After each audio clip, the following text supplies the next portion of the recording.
Bonjour et bienvenue à Cinéma Sim, le podcast qui discute de cinéma. Je suis Antoine et avec moi j'ai Nicolas. Bonjour. Nicolas. Il attend toujours 2 secondes avant de répondre son nom. Ça me fait rire à chaque fois. Je suis comme, faut toujours que j'enlève un 2 secondes sur le montage. Comment ça va, Nick? Bien. Pas trop... arrête d'attendre pour me répondre. Pas trop fâché de t'avoir fait écouter un film des frères Rousseau? Ah ben, j'ai perdu 2 heures de ma vie, c'est correct. Je suis C'est habitué. quoi t'en as pensé? Je viens de te le dire, j'ai perdu 2 heures de ma vie, c'était la grosse Donc, merde. en ce moment, on discute du film The Electric State. Plus tard dans l'épisode, on va discuter d'un meilleur film qui est I'm Still Here, qui est un film qui a été aux Oscars. Mais Ouais. pour l'instant, on est sur Electric State, réalisé par Anthony et Joe Russo, un screenplay de Christopher Marcus et Stephen McFleety? Mick whatever. Mick, t'étais pas capable d'écrire Fleely, là. Tabarnak! Antoine, il voulait avoir du divertissement, il y a eu de la grosse merde. Oh man! Écoute, d'habitude, tu le sais, j'ai pas de problème avec les films qui sont juste là pour te divertir. Mais là, écoute, j'étais fâché rendu à la fin, là, j'étais genre, ok, c'est vraiment de la merde, là, ce film-là. On dirait que c'est écrit par AI.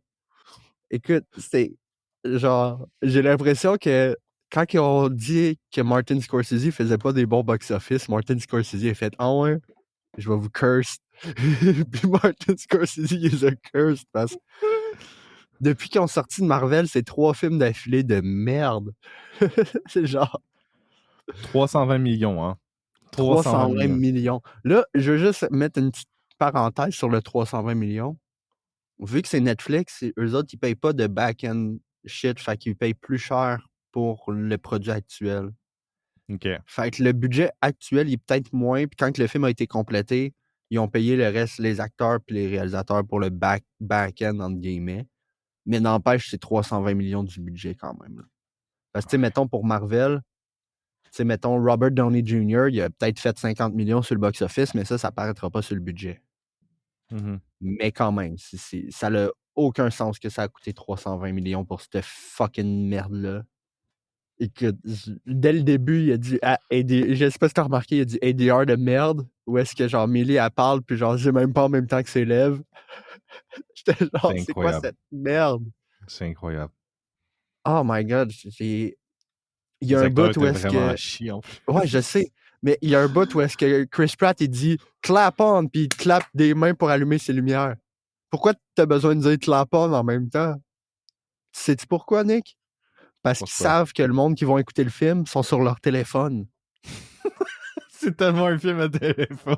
C'est vrai. Puis, Et rendu à la fin, j'étais sur mon téléphone. parce que t'en as rien à foutre, il y a rien Ah non, il y a rien dans il ce y avait film-là. rien. La partie la plus intéressante du film, c'est la partie qu'on voit pas, c'est la guerre du début où est-ce que genre c'est l'intro. C'est l'affaire la plus intéressante du film. Le film faisait aucun sens. C'était incroyable comme film. Absolument incroyable. Le chef-d'œuvre de 2025, clairement. Ah, c'est... Fuck. Genre, là, c'est ça que je voulais te demander là-dessus. Tu peux-tu au moins respecter maintenant Rebel Moon? Enfin, je veux dire, c'était à chier aussi. Hein. Oui, mais c'est... Tu sais, à comparer à The Electric State raconte rien. Il y a rien à dire visuellement, là. Tu sais, Rebel Moon, au moins, il swing un petit peu plus, là. Ouais, mais je veux dire, c'est The Battle of Trash.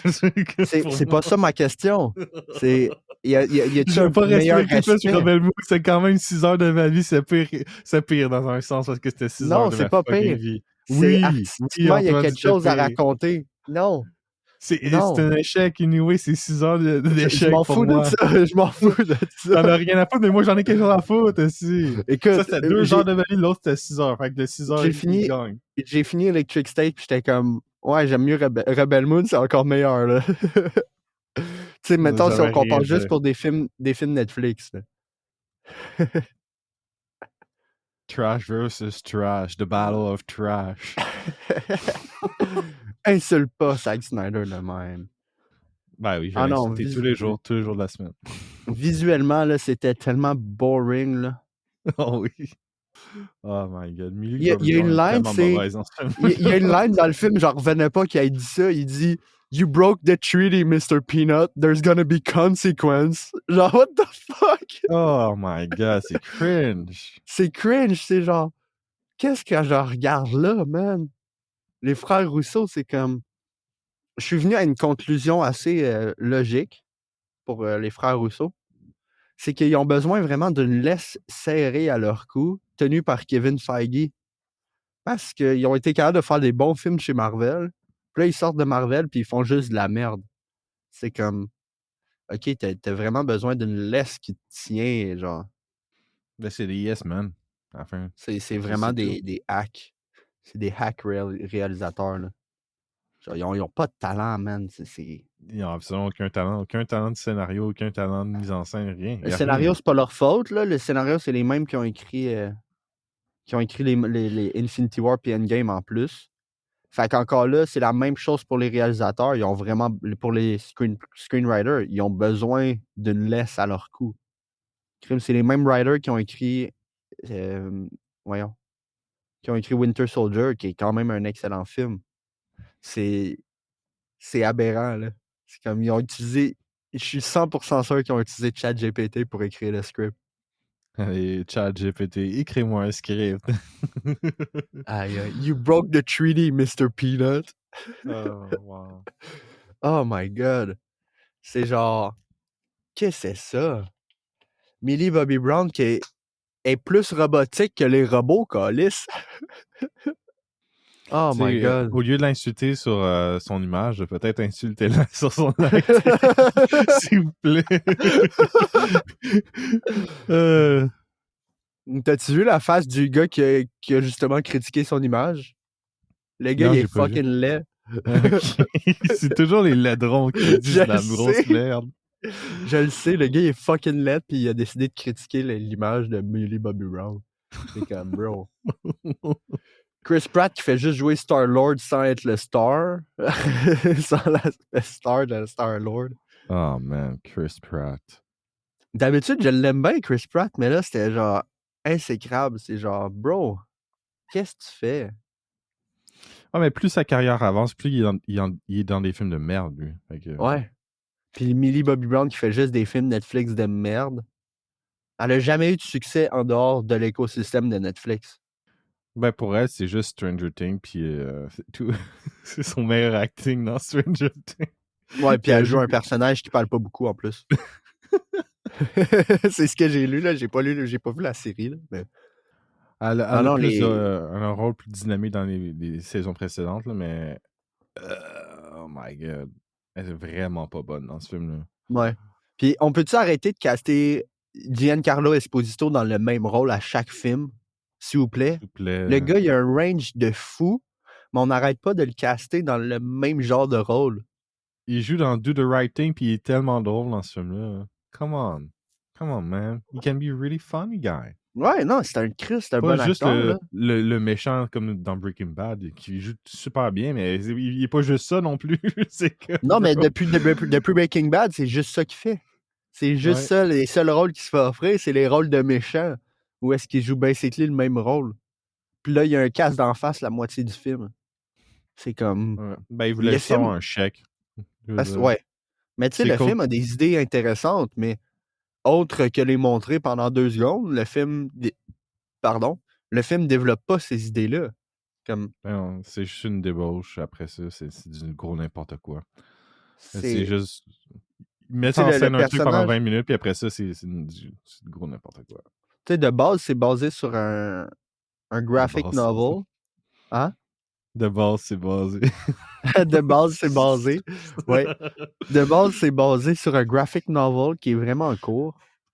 Puis le personnage de Chris Pratt et son robot n'existe pas dans le graphic novel. Ils ont complètement été inventés pour le film. Ça paraît en plus parce qu'ils sont vraiment pas bons. Oh shit. Ah, ils sont pas bons, là. C'est comme... L'affaire qui me gossait le plus dans le film, c'est à chaque fois qu'il introduisait un petit mystère, le mystère était résolu 2 minutes après. Ça sert à rien. C'est comme setup, payoff 2 secondes après, ça n'a aucun fucking sens. C'est comme... Il y a un bout où est-ce qu'elle rêve du docteur tout flou. 5 minutes après, on voit le docteur. c'est comme, OK, mais pour fuck off. Fais juste l'introduire, esti. Rendu là, ouais. Genre, t'as pas besoin de nous faire un petit mystère juste pour régler le mystère 2 secondes après. C'est juste une mauvaise écriture, en général. La bagarre dans le hangar, là, contre le robot de Esposito, là. Ouais. Combien de fois qu'il échappe son gun puis que personne ramasse le gun? Ramasse le petit gun, gang de cave! Les scènes d'action étaient à chier. Puis ça parle beaucoup. Ça parle beaucoup. Ben, ça, c'est les frères Rousseau, là. Ça parle beaucoup pendant les scènes d'action. C'est beaucoup de petits breaks pour essayer de te faire rire. C'est juste pour te. En fait, c'est pas pour essayer de te faire rire. C'est pour essayer de te faire lever les yeux de ton téléphone. Ouais. J'étais genre, OK, on va aller sur le téléphone. Là, c'est de la merde, ce film-là. Si peu confiant dans ta vision artistique que tu Quelle vision artistique? déjà que les gens ils regardent leur téléphone. C'est comme, bro. Quelle vision artistique? C'est ça que je voulais dire pour Rebel Moon. Au moins, le film a une vision artistique distincte. Electric State a zéro vision artistique. Ouais, mais c'est les frères Rousseau. Je sais, mais au moins Infinity War puis Endgame, puis j'ai vu Greyman, j'ai pas vu Cherry avec Tom Holland. Au moins, c'est des films quand même divertissants. C'est des films que tu peux quand même avoir du fun à les regarder. Mais ça, j'ai pas eu de fun pantoute, là. Non, c'était J'ai fini le film, puis là, j'étais un peu crampé à l'idée de t'entendre parler de ce film-là. Ben moi, j'avais déjà assumé que ça allait être de la merde, fait que j'étais pas plus étonné que ça. Ouais. Moi, je suis resté quand même ouvert, là. Ouais, mais toi, t'es trop gentil. Oui, parce que j'aime ça être diverti aussi. Je m'en fous un peu du reste. Je veux juste des fois être diverti, mais là, j'étais comme, OK, là, genre, j'ai eu plus de fun à écouter I'm Still Here, puis c'est un drama, là. C'est comme, il y a un problème, là. Fait que la musique était bâtard. Écoute, en ce moment, il faut que je fasse un effort pour me rappeler du film. Je te jure, j'ai parlé du film avec mon frère après, peut-être 2 heures après avoir vu le film. Puis j'y ai dit, je me rappelle quasiment plus du film. C'est tellement oubliable, tellement que c'est pas mémorable. C'est insipide. Du début jusqu'à la Ouais. fin, il n'y a rien. Le film n'a pas d'âme, puis c'est générique, c'est comme une copie d'une copie d'une copie, là. C'est comme, d'une copie, fuck. ouais. C'est comme... C'est du rien, mais en version exact. cinéma. En version 320 millions. Ouais, c'est ça. Netflix, ils ont monté notre abonnement il y a pas longtemps juste pour ça. T'es sérieux, là? Tu veux-tu en savoir une bonne? Sur 90 reviews, il est à 14%. C'est généreux, je trouve, 14%. Écoute, je me demande sérieusement si Marvel vont pas les crisser dehors. J'aimerais ça. Ah, ça serait le fun. Bon, en même temps, nous autres, on s'en fout un peu là, de Marvel, fait que ça nous importe pas vraiment. Mais genre, tu sais, du damage control, là. Sérieux, là, c'est 3 films d'affilée qui sont de la merde. Il y a du monde, je vois du monde dire, ouais, mais ils ont produit Everything Everywhere All at Once, puis c'est comme, ouais, ils sont deux producteurs sur 14. Ouais, ils ont produit ce film-là, ouais. Tu sais, ils étaient même pas sur scène quand le film a gagné Best Picture. Ouais, ils ont produit le film. T'sais, ils ont mis de l'argent, puis ils ont get the fuck out, là. C'est ça. C'est comme... Faut pas leur donner trop de crédit non plus. Ouais, exact. Exactement. C'était vraiment pas bon. Puis en plus, il y a quand même une bonne liste d'acteurs, là, c'est ça le pire. Là. Non, mais ils sont tous venus pour prendre un chèque, c'est tout. Ouais, vraiment. Il y avait notre boy Coleman Domingo en plus. Ouais, ben il était là genre pour un 3 chèque. minutes. Genre 3 minutes. J'espère qu'il y a eu un bon petit chèque pour ça. Là. Aussi, ouais. Il est vraiment pas là longtemps en plus. Là. Bref, t'as-tu une note? Là, je vais donner ça un 1. Same. C'était juste atroce. L'année vient de commencer. Je suis pas mal sûr que ça va être le pire film de l'année. On est bien parti pour ça, en tout cas. On est vraiment, bien parti là. pour ça. En fait, je pense que c'est le premier film qu'on donne un 1. T'as donné une meilleure note à Rebel Moon. Ouais, mais ça, j'avais donné un 2 ou un 3 à Rebel Moon. Un truc comme ça. C'est ça, c'est quand même une meilleure note. Yes! Parce que c'est ça que je voulais savoir. C'est genre, c'est quoi le pire des deux? C'est pas au point où est-ce que genre c'est lequel qui t'a fait perdre plus de temps, là, parce que Rebel Moon, c'est vrai que c'est 6 heures de temps, là. Mais ça, c'est 2 heures vraiment exécrable. Ouais, c'était de la torture. À tous les niveaux. À tous les niveaux, j'étais comme genre, ouais, mais je m'attendais à de la merde, puis c'était encore pire. J'ai vraiment rarement vu un film qui a vraiment aussi peu d'âme dans le film, là. Mais bon, on va jumper à I'm Still Here, qui est un film brésilien réalisé par Walter Salles. C'est avec Fernanda Torres, qui a eu une nomination pour Best Actress aux Oscars. Yes. C'est mérité d'ailleurs. Le film a également eu une nomination pour Best Picture puis Best International Picture, qui a gagné Best International Picture, ce qui est le premier film brésilien à gagner dans cette catégorie-là. Ouais. C'est basé sur une histoire vraie. C'est la biographie, justement, de la femme. Oui, exact. Qu'est-ce que t'en as pensé, Nick? C'est un très bon film. Oui, c'est un Très très, bon très bon film. J'ai trouvé ça vraiment touchant tout le long. Pour le coup, le contraste entre The Electric State et I'm Still Here, c'est comme genre, wow, one out of 10. C'est comme, tu passes d'un 1 à vraiment un excellent film. Ouais, exact.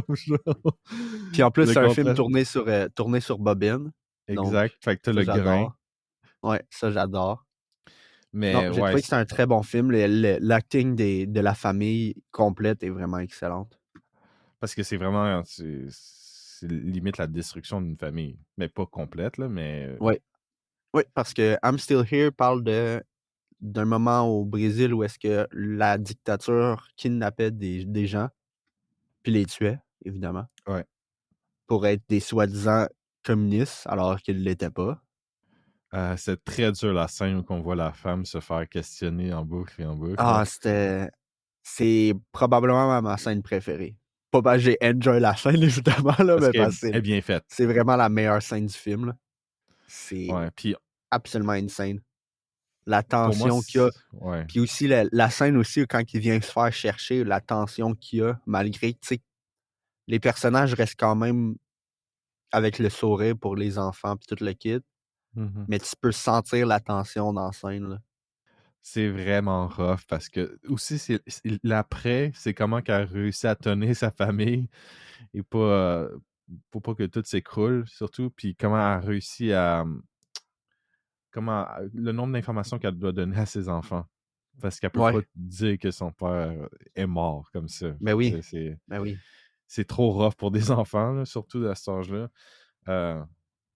C'était vraiment rough tout le long du film, mais c'est vraiment une histoire aussi d'une famille qui réussit à se rebâtir puis à rester soudée malgré la dictature et tout. J'ai trouvé ça vraiment touchant tout le long, puis même t'as les sauts dans le temps qui viennent juste affirmer ça, comment la famille reste soudée. Ouais, vers la fin. Ouais. Ouais, j'ai bien aimé la fin, là, mais on va pas jumper tout de suite à la fin. Parce que sinon, j'ai l'impression qu'on gaspille toute la discussion du film. T'as-tu quelque chose à dire? Ben là, je pensais que tu voulais dire quelque chose, c'est pour ça que je me suis arrêté. Ouais, je comprends. Mais c'est parce que c'est ça l'affaire avec les drames pour le podcast, c'est qu'on n'a pas grand-chose à dire sur les drames. Parce que c'est des bons films, l'acting est excellent, mais c'est les trucs qui se passent, il faut vraiment que tu aies vu le film pour comprendre. Je dirais juste ça, je trouve que justement, ils font une bonne job pour la caractérisation des enfants au début, pour que tu comprennes toute la dynamique familiale qui se passe et justement comment ça l'affecte, toute cette dynamique-là par rapport au père qui disparaît. Je trouvais ça chien que le chien meurt. Ouais. J'ai trouvé que c'était un petit peu out of nowhere. Ouais, c'était pas nécessaire. C'est un petit peu random, puis pas vraiment nécessaire, mais c'est quand même triste. C'est comme, il y a un chien qui meurt, fuck. J'étais comme, non, not the dog. Yeah, not the dog, not the little dog. Parce qu'en plus, le chien, rendu à ce moment-là, t'oublies qu'il est un peu là, genre. Ouais, c'est ça. Il était juste comme introduit comme pour introduire les personnages et tout. Ouais. Je pensais que ça allait juste ça, mais finalement, non, il se fait écraser, ok. Ça, c'est juste un peu random. C'était juste, ouais, ok. Exact. Parce qu'après, elle va tout de suite confronter les gens qui l'observent dans leur voiture. Là. Ouais. Ça, c'était une très bonne scène au niveau de l'acting. Là. Ouais. Son acting à Fernanda Torres était vraiment excellente. Là. Je pense qu'elle aurait 100% pu gagner le score. Là. Finalement, c'était une incroyable. catégorie vraiment difficile à prédire. Là. À part Cynthia Erivo, que je mettrais 5e, là, les 4 autres, ils sont vraiment des estis de bonnes actrices dans leurs films respectifs. Là. Ouais. Mais elle, je pense qu'elle porte juste. C'est le cœur du film, Ouais. pour moi. Fait que Ben, son oui. acting était vraiment central. Là. Mais Vraiment, ouais. là, il y a une scène clé, justement, de son acting. C'est la scène quand ils vont chercher de la crème glacée. Là. Ah, ouais. Puis, tu sais, elle est venue à la réalisation que son mari est décédé. Elle accepte que son mari est décédé. Puis, elle fait juste observer les autres familles. Puis, son acting est vraiment... C'est subtil, mais c'est powerful. Là. C'est incroyable comment je veux dire. Juste le shot de elle avec La petite une affaire, larme là, la ici. petite Juste la larme. Là. petite larme, elle en fait pas trop. Et juste, Vraiment c'est subtil. tellement Là. puissant. Parce que ça C'est veut pas tellement puissant. break down devant ses enfants non plus. Là. Non plus. T'as toute cette dynamique-là qui fait que le Ouais. film est comme genre, oh my god, c'est dur parce qu'elle peut pas se relâcher, mais Mm-hmm. elle veut clairement. Ouais. Non, c'était très dur comme film. Puis il y a une chose que je veux mentionner de la réalisation. Le film a été filmé chronologiquement, ce qui est très rare pour des films. Ok.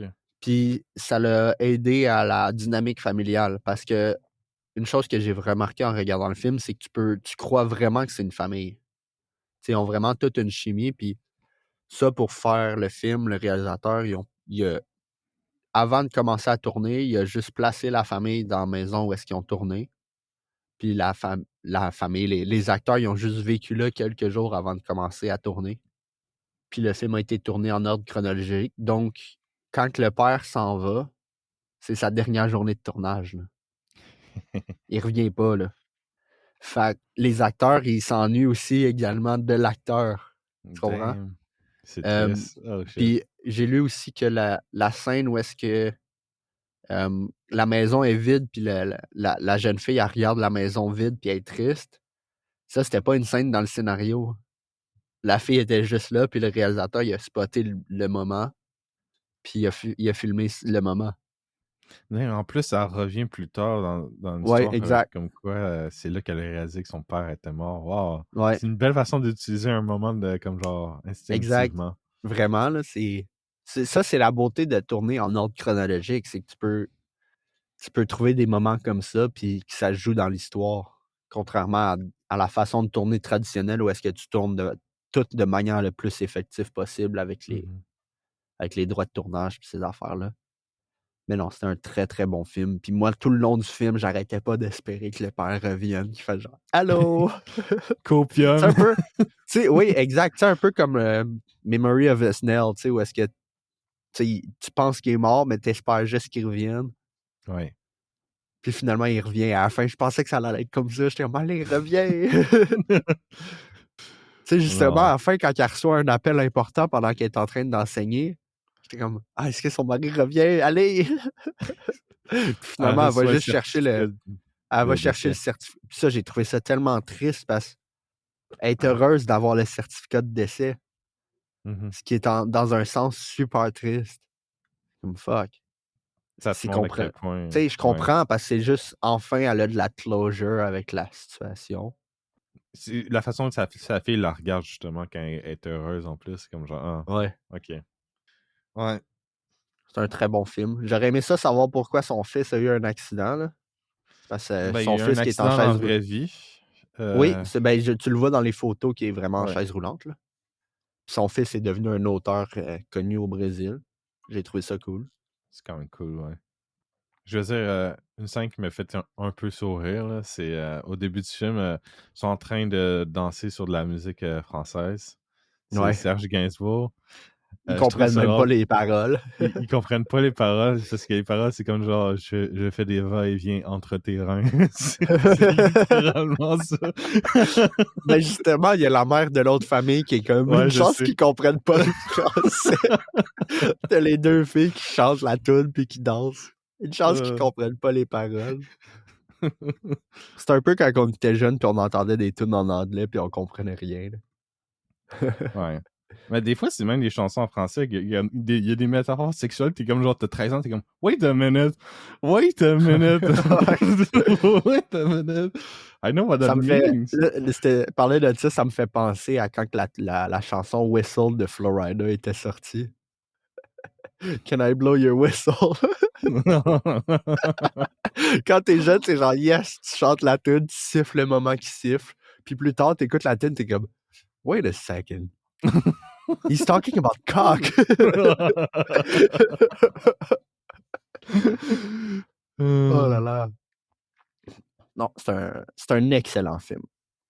Pour vrai, c'est des nominations vraiment méritées. Là. 100%. Ça fait partie de mes films préférés de 2024, personnellement. Je trouvais que celui-là, il était super. Ouais, Super, c'est un très super très bon film. efficace. En fait pas trop à tous les niveaux, il est juste comme genre tellement subtil. Il est subtil, il essaie pas trop en faire, puis c'est ça qui le rend efficace. Puis la cinématographie est simpliste, mais vraiment magnifique. Vraiment, c'est un très très beau film à regarder. Mm-hmm. Puis le grain est magnifique. Et aussi, la retranscription des années 70 était super bien faite. Ouais. Ouais. Je sais pas où est-ce qu'ils ont tourné, mais ouais, c'était très très bien fait. J'ai aimé la scène où est-ce qu'ils regardent le footage de la fille qui est partie à Londres. Ouais. Ça, c'était une très bonne scène. Ils font genre un bonhomme de neige, puis comme je l'ai appelé, c'est pour son père, avec la moustache. C'était drôle. C'était super bon. T'as-tu d'autres choses à dire sur...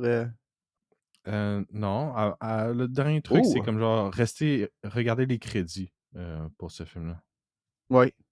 Parce que ça mérite les photos d'époque, les vraies photos méritent 100% d'être regardées. Je trouve que ça me fait chier un peu que ceux qui ont torturé puis tué son mari n'ont jamais été arrêtés. Là. Non. Ça me fait chier. Je suis là, ah, fuck!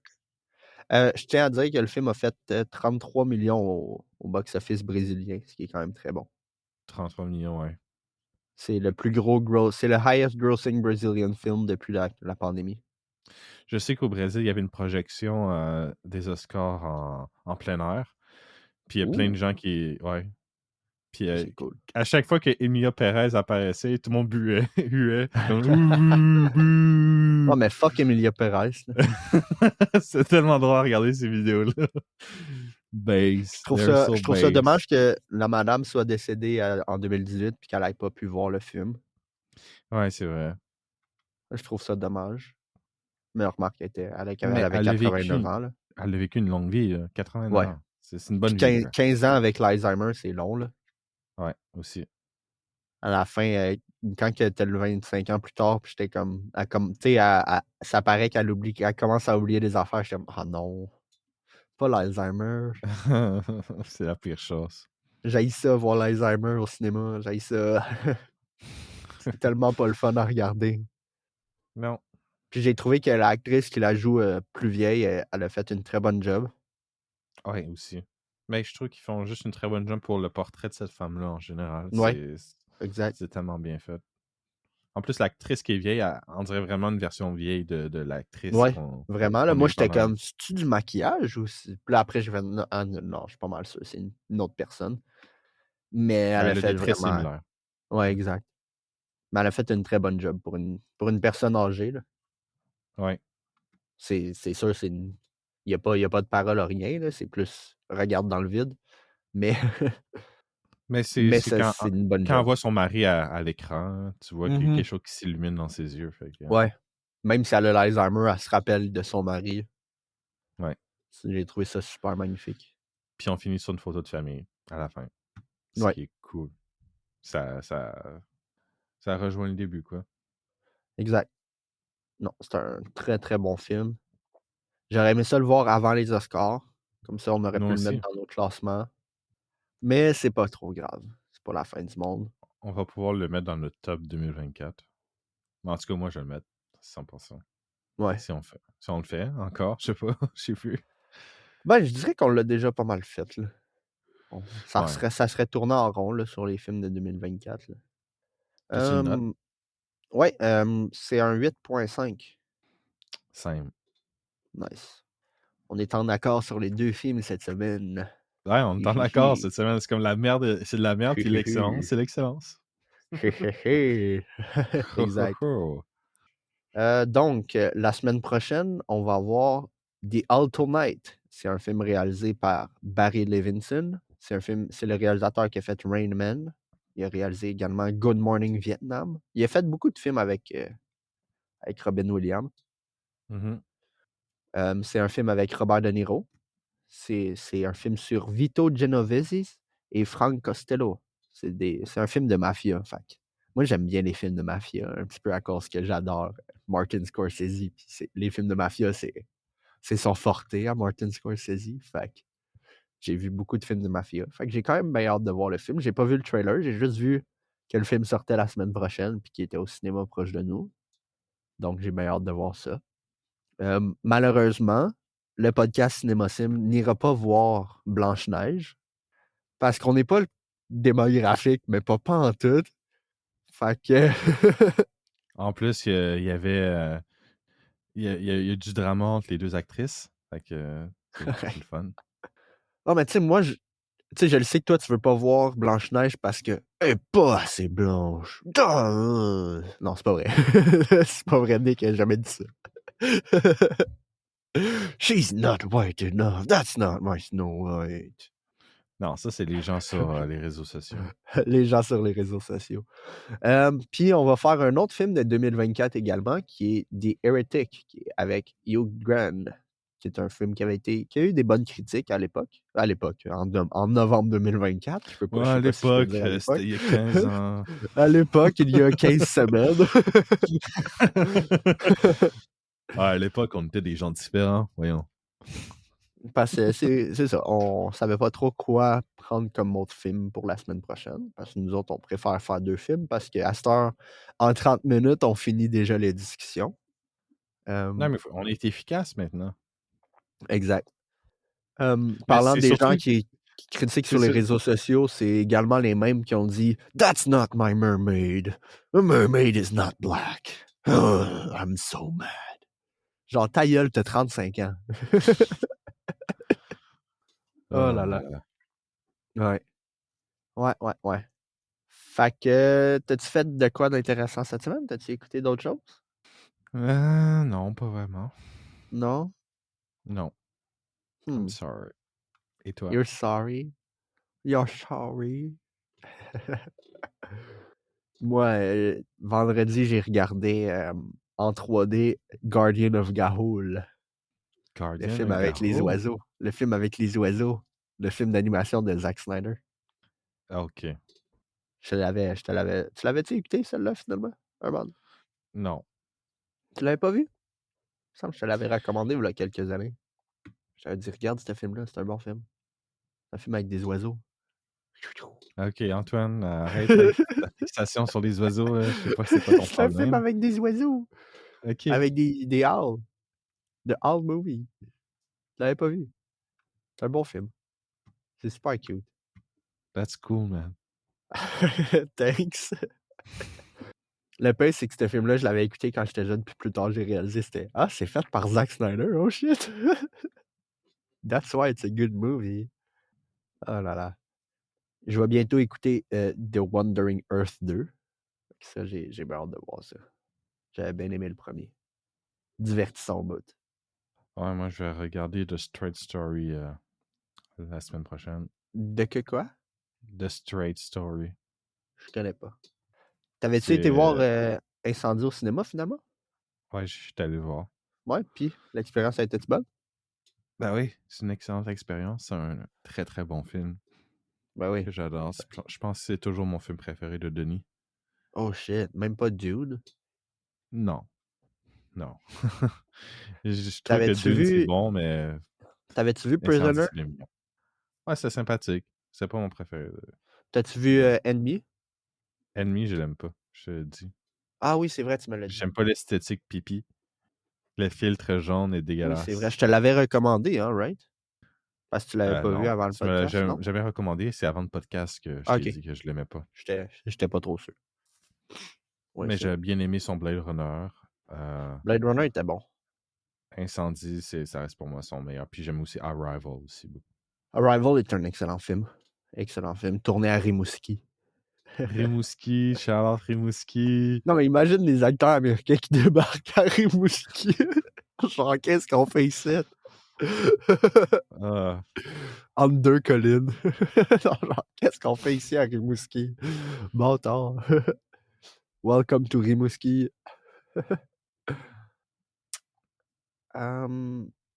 Fait que, ouais, je sais ça. C'est un Straight Story, c'est un film de David Lynch. Ça fait longtemps que je l'ai pas vu, ça. Là. Fait OK, que, David Lynch. Alright, nice. Death of a Unicorn dans 2 semaines, de A24, qu'on va voir dans 2 semaines. Puis dans 3 semaines, on a Warfare. Non, dans 4 semaines. Fuck. J'ai tellement hâte de voir Warfare. Alex Garland. Ah ouais, toi, t'es un simp. Yeah, ben, il a jamais miss ta date. J'ai pas vu Men. Faudrait que je le voie. Je sais pas si t'as vu Men de Alex Garland. Non, monsieur. Faudrait que je le voie. C'est son seul film que j'ai pas vu, mais j'ai bien aimé. Ex Machina, c'est probablement mon film préféré sur l'intelligence artificielle. Un excellent film.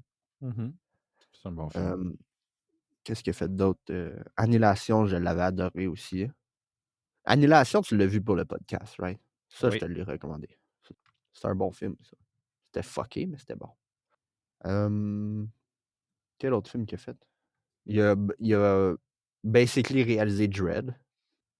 Oui, c'est vrai. Parce que le réalisateur il a été renvoyé pendant la post-production, puis il a basically sauvé le film sur le montage. Fait que c'est basically un film de Dread, de Alex Garland. J'avais commencé à écouter Dread le vendredi soir en 3D, puis après, tu sais quoi, j'ai envie d'écouter Guardian of Gahul. Parce que j'étais un petit peu sur le moche. Un petit peu. Hein. Juste un peu. Alex Garland, filmographie. Il a écrit, je sais pas si tu savais, mais il a écrit 28 Days Later, puis 28 Weeks Later. Il a uncredited de 28 Weeks, mais il a écrit 28 jours plus tard. OK. Cool. Puis il a aussi écrit le prochain 28 ans plus tard, qui sort dans pas long. Puis après ça va être quoi, 28 siècles plus tard? Non, il y a déjà un sequel qui est en train de tourner. C'est 28 Years Later, The Bone Temple. Bizarre. Ouais. C'est avec Aaron Taylor Johnson. Mais ça, il va falloir aller le voir 28 ans plus tard, quand il va sortir. Il sort en juin. Ça devrait être cool. Il y a Ralph Fiennes dans le film. Nice. Awesome. Faudrait que je revoie le 28 jours plus tard. J'ai jamais vu 28 semaines plus tard, par contre. Moi non plus.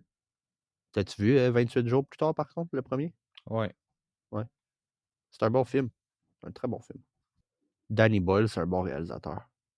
Mais bref, t'as-tu quelque chose à dire avant qu'on wrap up le tout? Ça va être juste un petit court épisode cette semaine. Ouais, non, j'ai rien d'autre à dire. Non? Alright. Fait que la semaine prochaine, on a The Heretic puis The Alternate avec Robert De Niro, qui est un excellent acteur, qui est un film de mafia. J'ai bien hâte de J'aime voir comment ça. tu dois préciser que Robert De Niro, c'est un excellent acteur. Comme si c'était pas Robert De Niro. On sait jamais. Les gens pourraient être genre, ah, c'est qui Robert De Niro? Ça, c'est leur problème dans ce cas-là. C'est qui? He's a kid. Tu te rappelles avec les memes avec The Irishman? Ouais. He's just a kid. Le gars, il a 70 ans. It's just a kid. Oh my God. Très, très drôle. Mais bref, c'était ça pour cette semaine. Fait que où est-ce que les gens peuvent nous trouver, Nick? Ben, sur Apple Music, Spotify, YouTube. Oh yeah, YouTube maintenant. On est officiellement sur YouTube. Vous pouvez nous suivre sur notre page Facebook, Cinéma Simp Podcast. Et sur Instagram également, Cinéma Simp Podcast. Bon, à part ça, c'est pas mal ça qui est ça. Merci de nous écouter, si vous nous écoutez. Puis, donnez 5 étoiles. Ou sur YouTube, donnez un thumbs up. Ou un thumbs down, parce que ça change fuck all sur YouTube, la star des thumbs down. Ça fait juste booster la vidéo. Fait que... Puis laissez des commentaires sur YouTube aussi. Là. Ça, j'aimerais. J'ai vraiment hâte qu'on ait notre premier hater sur YouTube. J'attends, là. Antoine, il J'attends, veut là. juste ça. Et Antoine, il va J'attends pleurer juste ça. après. Je vais pas pleurer, je vais le commander sur le podcast. Antoine, il va pleurer après. Je vous Je vais pas garantis. pleurer. Je vais pas pleurer. J'ai mis des caméras dans sa chambre justement pour ça. Quoi? Où ça? Fuck. Je les vois pas. Il fait noir dans ma chambre. J'ai également hâte au 25 avril. Il va y avoir une re-release de Revenge of the Sith. Asti que j'ai hâte de ça. Ah ouais. Ok, oui. Cette semaine-là, il va y avoir Until Dawn aussi qui va sortir. C'est une bonne semaine, ça. Mais bref, ça va être plus tard. Merci de nous écouter et à la prochaine. Bye. Au revoir. Bye bye.